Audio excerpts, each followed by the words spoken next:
Yes. Do you want to do the opening remarks for our football referee, please? Yeah. Sorry, I only caught the last bit there. All I heard was the football referee. Oh, What did sorry. you Yeah. say? I said, do you want to do the opening remarks for our football referee, please? Yeah, I didn't hear the first bit. Yeah, of course. Well, this is part one, if you like, today of our Wednesday afternoon football referee. I'm Trevor Gear, and he calls me Cuz. No, he doesn't. He calls me Bruv. Sorry. And I'm Emmy Hikins, and he calls me bruv. I think Welcome I to know by now, wouldn't you? welcome Okay. to the football referee. Oh yeah, we're so happy for Scotland, aren't we? Um, Well, I tell you what. Did you see those two goals? did 93rd and 98th minute. That I know? 98th minute goal was wow. It was a wow goal, wasn't it? A bit like a David Beckham years and years ago, where he lobbed Mm. the goalkeeper from a long way out. But did you see the commentary team, their reaction? Did you see that bit as I well? saw that. And I it's saw good, that. really, because Scotland they've not qualified, I don't think, for a World Cup since 1998. So that's a long time ago. Um, and they tend to have been also ran. So I thought it was great actually to know that they had those moments last night. Probably the 93rd minute goal, because it was 2-2, wasn't it? And they had to win to qualify for the World Cup. And when they got that 90th, and it wasn't extra time, of course, it was added on time. So I believe there were 6 minutes. Well, they scored in the 93rd, and probably because of the celebrations on the pitch, they also scored again that wonder goal in 98 in the 98th minute. But for them to have those moments, which they haven't had for a long time, I think is really good because not that we've had so many great moments with England, but I mean, we did get to the last Euros final, albeit we lost it, but we have had good moments, and it's good. It really is good to see the Scots getting something along those lines. Mm. I was listening to Andy Robertson, the Liverpool fullback, who I think he might be captain of Scotland, or he certainly has been. But he was saying afterwards, he said, I've been in a bit of a mess all day, I suppose, anticipating the game. He said, but also thinking about my friend Diogo Jota. He said, he missed the last World Cup in Qatar. Because it was Qatar, wasn't it? I think, and because Was yeah. of injury. And he said, we've both been saying what a dream it would be if Scotland and Portugal qualify. Well, of course, Portugal, I believe, have qualified.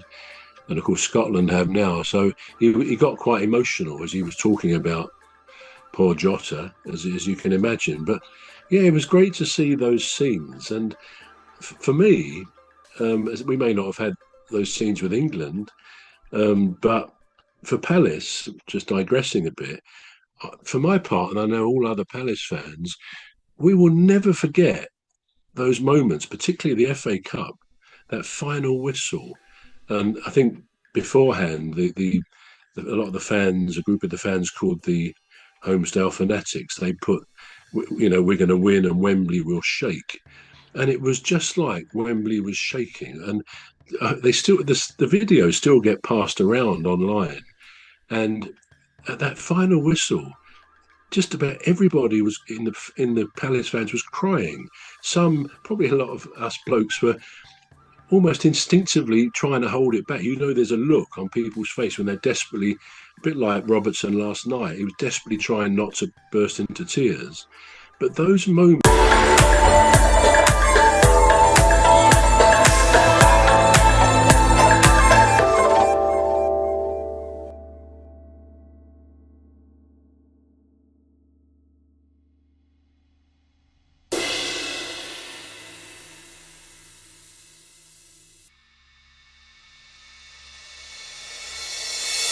trying not to burst into tears. But those moments, and of course with the Community Shield as well, when Dennehy got the last penalty, so we won that too. Okay, not quite such an impressive trophy, but nonetheless, against Liverpool, it was quite an achievement. So those moments are treasure for football fans or any sports fans in the history of their teams. First time for Palace they've ever won a serious trophy.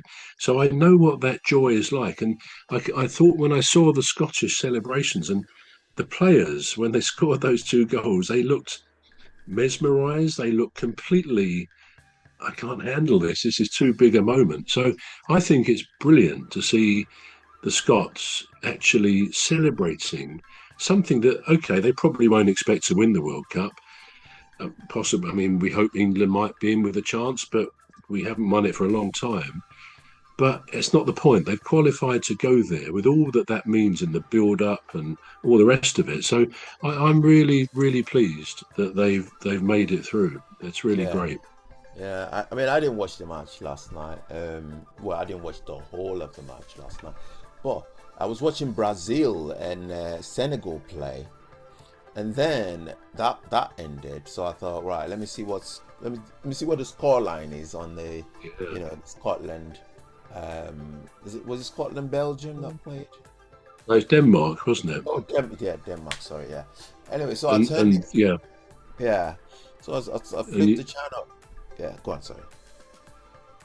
Yeah, so I flipped the channel over, and it was about 77 minutes, and I think it was 1-0.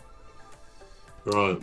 77 minutes, and then just as I flipped it over, Scotland scored. It was 2-1. So I was so happy. I was like, yeah, come on, Scotland. I'm like, you just have to hold on for 12 minutes now, and it'll be all over. Anyway, they let one goal in, didn't they? It was 2-2. I thought, oh, typical Scotland. Come on. Heartbreak, really. I thought, oh my days. And then I started going online to see if there's a chance they could still qualify. Anyway, as I was doing that, just keeping an eye on the match, and then they scored. Scotland scored. I was like, wow, you just got to hold on now. And I think, why is it going over 90 minutes? They're not playing penalties, not extra time. And it just kept going, 90, 95, 90. And I'm like, just blow the final whistle now. Scotland is in it. Yeah. And then they went and scored that surprise goal. I thought, wow, this is good. I really love that goal because, it was very instinctive of the player to